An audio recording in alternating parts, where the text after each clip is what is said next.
Oke semuanya, kita ketemu lagi bersama saya Will dan Kurniadi di tutorial Java saya yang kelima, yang sebelumnya itu yang keempat.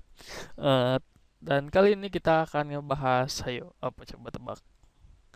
Ya, kali ini kita akan ngebahas tentang variabel atau tipe data.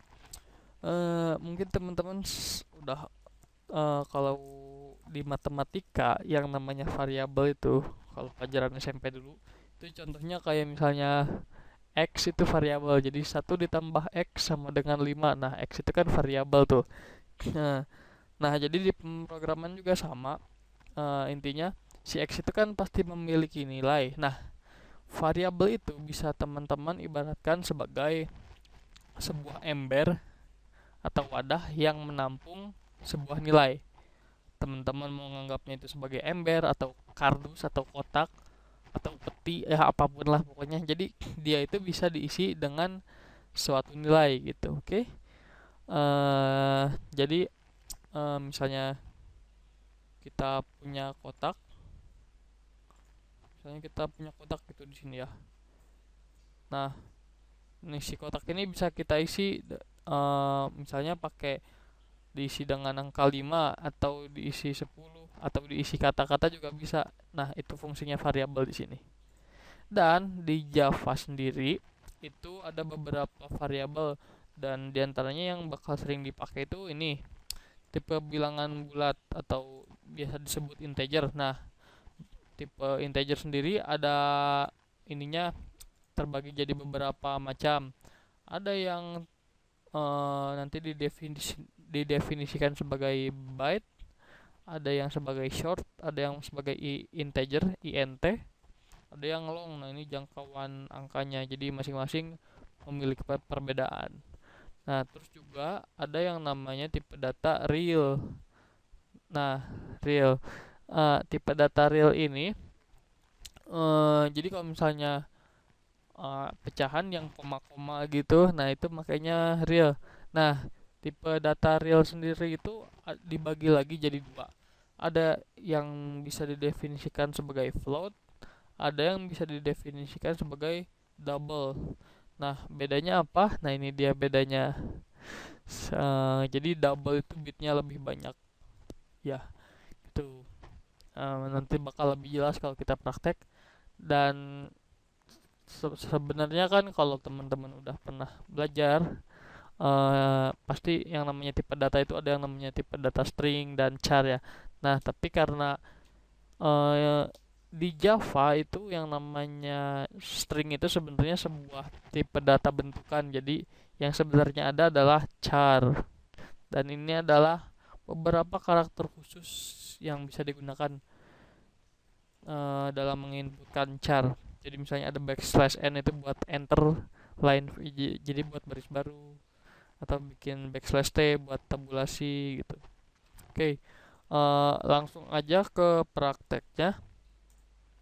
Nah, eh, di sini kita bakal eh, buat sebuah contoh ya. Misalnya kita mau bikin sebuah variabel baru, misalnya yang namanya gajah. Nah, gajah ini tipe, tipe datanya integer, integer gajah. Nah, si gajah ini punya sebuah nilai. Kita masukkan nilainya. Gajah adalah misalnya 5. Nah, jadi kita punya kotak namanya itu gajah, dan isi gajah itu 5. Atau sederhananya gini, saya rubah jadi X biar lebih familiar ya. Integer X sama dengan 5. Nah, jadi kalau misalnya teman-teman punya pertanyaan, satu ditambah X gitu ya, berapakah satu ditambah X? Teman-teman bisa tampilin begini. Eh, System dot out dot println X plus 1. Nah, begini kurang lebih. Nah, kita coba jalankan, kita run, dan di sini bakal muncul hasilnya 6. Kenapa 6? Karena X ditambah 1 adalah 6. Jadi kita menyuruh si println ini untuk mengoutputkan angka 6 gitu. Dan ya, ini kan baru satu contoh nih, integer. Ada lagi tipe data yang namanya tipe data string. Tapi harap diingat kalau tipe data string itu menggunakan S kapital. Jadi huruf S-nya gede. String misalnya string nama. Dan nama saya Wildan. Oh ya, jangan lupa kalau tipe datanya string itu harus dikasih tanda kutip, tanda petik 2. Jadi nama saya Wildan. Oke. Dan selanjutnya kita bakal tulis, misalnya kita keluarkan lagi ya, kita outputkan lagi system out.println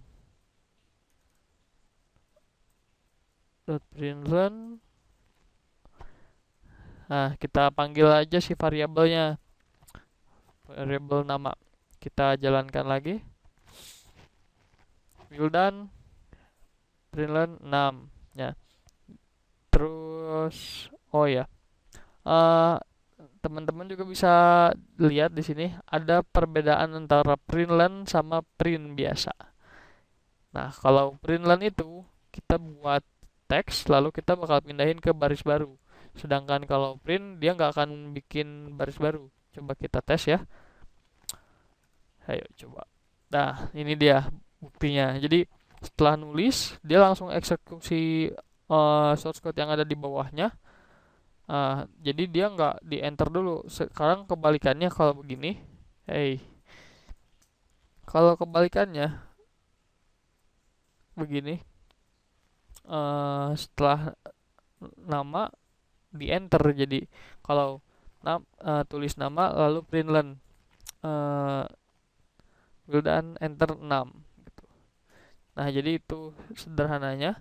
Terus juga teman-teman bisa menggabungkan antara ya, jadi dalam apa namanya, teman-teman bisa menampilkan sebuah tipe data yang berbeda gitu ya. Biarpun di sini nama itu tipe datanya string, tapi ini X ini tipe datanya angka misalnya. Jadi itu nggak akan ngaruh karena semuanya akan tetap di outputkan gitu. Println lagi misalnya biar jelas. Nah, jadi si tipe data ini bisa, si variabel ini bisa di outputkan dan mau dibarengin sama string juga bisa kok. Kita tambahin ya, Kurniadi, dan kita jalankan. Jadi itu bisa dicampur. Terus satu lagi, dalam menampilkan variabel juga kita punya cara lain, yaitu dengan begini, nama plus Kurniadi. Nah, jadi si variabel yang ada di sini bakal ditambah string yang ada di sini. Nah, coba kita jalankan. Dan ini hasilnya, Wildan Kurniadi. Gak pakai spasi, ya. Jadi kalau mau ada spasi, kita tulis spasi di sini.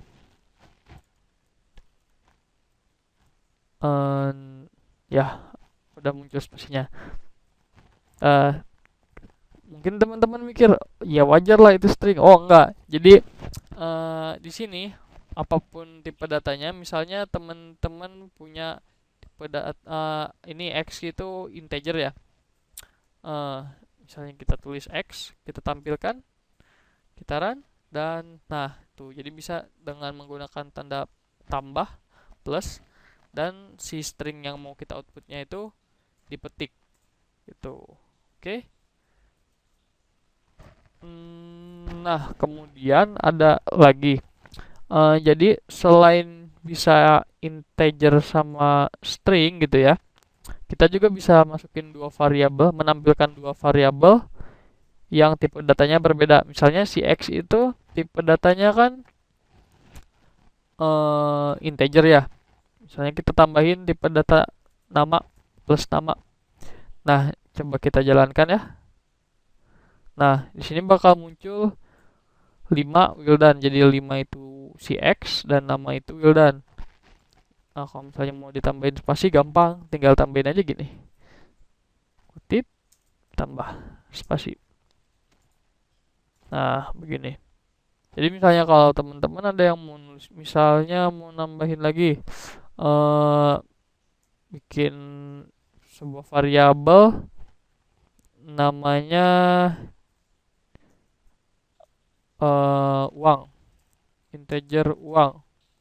Nah, dalam menuliskan variabel juga bisa dengan kayak gini, 20.000 misalnya ya. Nah, jadi ini juga bisa, jadi uang itu nilainya 20.000. Jadi hampir sama kayak gini, cuman ya teman-teman bisa ngerti lah. Jadi bisa begini, bisa juga dengan begini.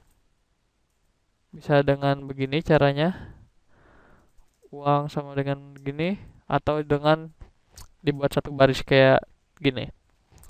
Terserah teman-teman mau pakai yang mana. Nanti bakal ngerti kapan kita harus pakai. Misalnya kita mau nulis begini, Rp rupiah sama dengan, misalnya duit saya ada segini doang, integer uang. Nah,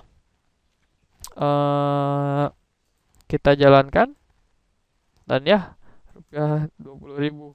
Jadi inilah kurang lebih fungsinya variabel dan cara mengoutputkannya, menampilkannya. Terus kalau teman-teman juga penasaran tentang double ya, ini kita punya tipe data double, misalnya integer double atau float sama saja, sama-sama pecahan. Double P 3,14 titik koma, jangan lupa titik komanya. Dan setelah itu kita munculkan nilai Pi, kita run, dan ya 3,14. Jadi ini juga sama, bisa dikombinasikan dengan string. Dan untuk sekarang mungkin inilah yang bisa saya tunjukkan tentang variabel. Kurang lebihnya mohon maaf, dan di pertemuan yang selanjutnya